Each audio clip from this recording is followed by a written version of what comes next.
Delhi NCR में ठंड और प्रदूषण का डबल अटैक जारी। कई इलाकों में एक्यूआई बहुत खराब, आईएमडी का येलो अलर्ट। नए साल की शुरुआत भले ही साफ आसमान और बेहतर दृश्यता के साथ हुई हो, लेकिन दिल्ली एनसीआर के लोगों के लिए ठंड और प्रदूषण की परेशानी कम नहीं हुई है।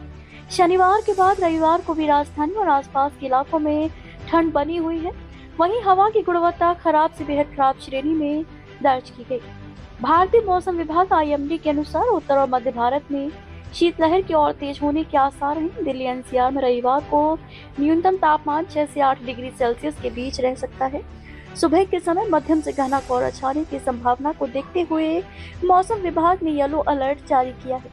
शनिवार को हवा की गति बढ़ने के कारण कोहरे का असर कुछ हद तक कम रहा। हालांकि कुछ इलाकों में हल्का कोहरा देखा गया। दिन में थोड़ी देर के लिए धूप निकली, लेकिन ज्यादातर समय बादल छाए रहे, जिससे दोपहर बाद ठंड और बढ़ गई। कई इलाकों में अधिकतम तापमान सामान्य से 3 से 5 डिग्री सेल्सियस तक कम दर्ज किया गया।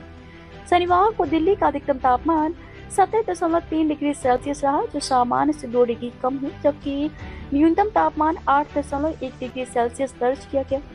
मौसम विभाग के अनुसार 4 से 7 जनवरी के बीच दिल्ली के अलग अलग इलाकों में शीतलहर की स्थिति बनी रह सकती है, जब न्यूनतम तापमान मौसमी औसत से 4.5 से 6.5 डिग्री सेल्सियस कम हो जाता है, तब शीतलहर घोषित की जाती है। डिसीजन सपोर्ट सिस्टम डीएसएस के अनुसार दिल्ली के प्रदूषण में वाहनों का योगदान 10.7%, आसपास के औद्योगिक इकाइयों का 10.5%, निर्माण गतिविधियों का 1.6% और अन्य स्रोतों का 0.8% रहा। रविवार सुबह दिल्ली एनसीआर के कुछ प्रमुख इलाकों की स्थिति। रविवार सुबह दिल्ली एनसीआर के प्रमुख इलाकों में वायु गुणवत्ता बेहद खराब बनी हुई है। दिए गए आंकड़ों के अनुसार उत्तरी दिल्ली के क्षेत्र जैसे रोहिणी एक्यूआई 343, जहांगीरपुरी 323, डीटीयू 319 और नरेला 311 सबसे अधिक प्रदूषित है, जहां एक्यूआई गंभीर श्रेणी में है।